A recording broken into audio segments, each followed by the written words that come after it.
আসসালামু আলাইকুম। কাতারের বর্তমান অবস্থা কী? যারা কোম্পানিতে যাচ্ছেন তাদের অবস্থা কী এবং যারা ফ্রি ভিসায় যাচ্ছেন তাদের অবস্থা কী হচ্ছে আসলে? এই পরিণতিটা শেষ পর্যন্ত কী হচ্ছে?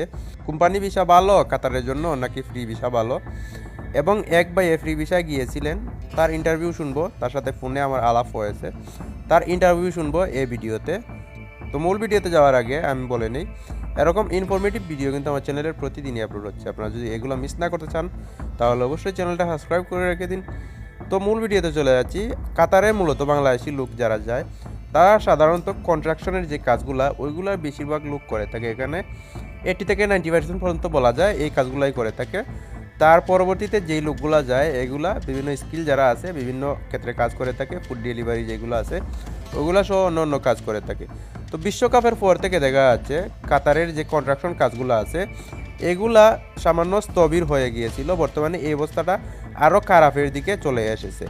গভর্নমেন্টের কাজ যেগুলো থাকে আপনারা জানেন, কাতারে বা মিডল ইস্টের যে দেশগুলা এই দেশগুলোতে সাধারণত কনস্ট্রাকশনের কাজগুলা গভর্নমেন্ট লেভেলের হয়ে থাকে। গভর্নমেন্ট থেকে কাজগুলা পায়, ওই কাজগুলা নিয়ে সাধারণত কোম্পানিগুলা করে থাকে। তো এই কাজগুলা কিন্তু বর্তমানে একেবারে কম পর্যায়ে রয়েছে। অনেক কোম্পানি বন্ধ হয়ে গিয়েছে এবং বন্ধ হয়ে যাওয়ার উপক্রম হয়েছে। যেই সাধারণত যেই ছোটোখাটো কোম্পানিগুলো আছে এগুলো সাধারণত বন্ধ হয়ে যাচ্ছে এবং অনেক কোম্পানি বড় বড় কোম্পানিও দেখা যাচ্ছে লোক ছাঁটাই করতেছে, লোক ছাঁটাই করে দেশে পাঠিয়ে দিচ্ছে। কাতারে যে গভর্নমেন্টের কাজগুলো হয়ে থাকে 90% কাজগুলো দেখা যাচ্ছে একটা কোম্পানিই পায়। ওই কোম্পানি থেকে তারপর বিভিন্ন কোম্পানি ছোটো ছোটো কোম্পানিকে ঠিকা দেওয়া হয়ে থাকে। তো এই কোম্পানির নামটা হচ্ছে আশগোল। এই কোম্পানি থেকে অন্য অন্য ছোটো ছোটো যে কোম্পানিগুলো ওইগুলাকে কাজ ভাগ করে দেয়, ওইগুলা নিয়ে ঠিকা নিয়ে অন্য অন্য কোম্পানি কাজ করে থাকে। বেশিরভাগ লোক দেখা যাচ্ছে ফ্রি ভিসায় লোক যেগুলো আছে ওইগুলা দিয়ে কাজ করিয়ে থাকে। তবে কাজ কম থাকায় এই আশগোল কোম্পানি নতুন যে প্রজেক্টটা পেয়েছে 1.4 বিলিয়ন রিয়ালের যে প্রজেক্টটা পেয়েছে এই প্রজেক্টের কাজগুলো সাধারণত নিজের লোকগুলা দিয়েই করিয়ে থাকতেছে। তার কারণটা হচ্ছে কাজ বর্তমানে কম, বিভিন্ন প্রজেক্ট পায় একসাথে। যে এক মাসের মধ্যে এই একটা প্রজেক্ট পায়, অন্য অন্য সময় এমনটা নয়। এক মাসে দেখা যাচ্ছে অন্য সময় এই 3-4টা প্রজেক্ট পেয়ে যায়। তো বর্তমানে কাজ কম থাকায় এই লোকগুলা দিয়ে নিজের লোকগুলা দিয়ে কাজ করিয়ে নিচ্ছে, বিভিন্ন কোম্পানিকে কাজ দিচ্ছে না। এই যে 1.4 বিলিয়নের কাজ পেয়েছে এর মধ্যে রয়েছে 60% রাস্তা আর 40% রয়েছে মসজিদ আর বিভিন্ন বিল্ডিং যে রয়েছে হাউজিং বিল্ডিং ওই কাজগুলা।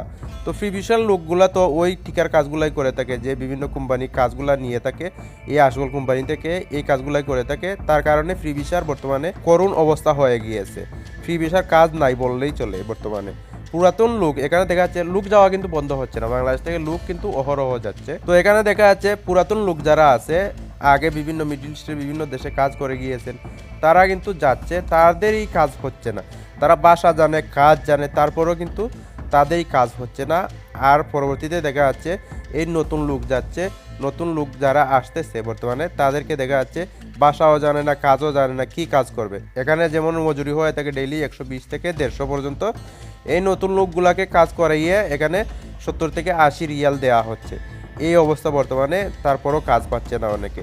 তারপর দেখা যাচ্ছে দালাল কিন্তু এখানে খারাপ আচরণ করতেছে। তার কারণটা হচ্ছে দালালের বেশিরভাগ, আপনি বিশ্বের যে কোনো দেশেই যান না কেন, আপনি দালাল এখানে বলেও যদি নেই আপনাকে 6 মাস বসিয়ে খাওয়াবে, তারপর দেখা যাবে আপনাকে কাজ ধরিয়ে দেবে 1 মাস পরে, কিন্তু আর আপনার যে রুম ভাড়াগুলো আছে তারপর আপনার নিজের খরচগুলো এগুলো আছে সহ খানার বিল যেগুলো আছে এগুলো আর বহন করবে না। 1 মাস আপনাকে দিবে, তারপর আর বহন করবে না। এটা গ্যারান্টি দিয়ে আমি বলতে পারি, কারণ এটা আমার সাথেও হয়েছে। 1 মাস পরে আর ফোনই রিসিভ করে না।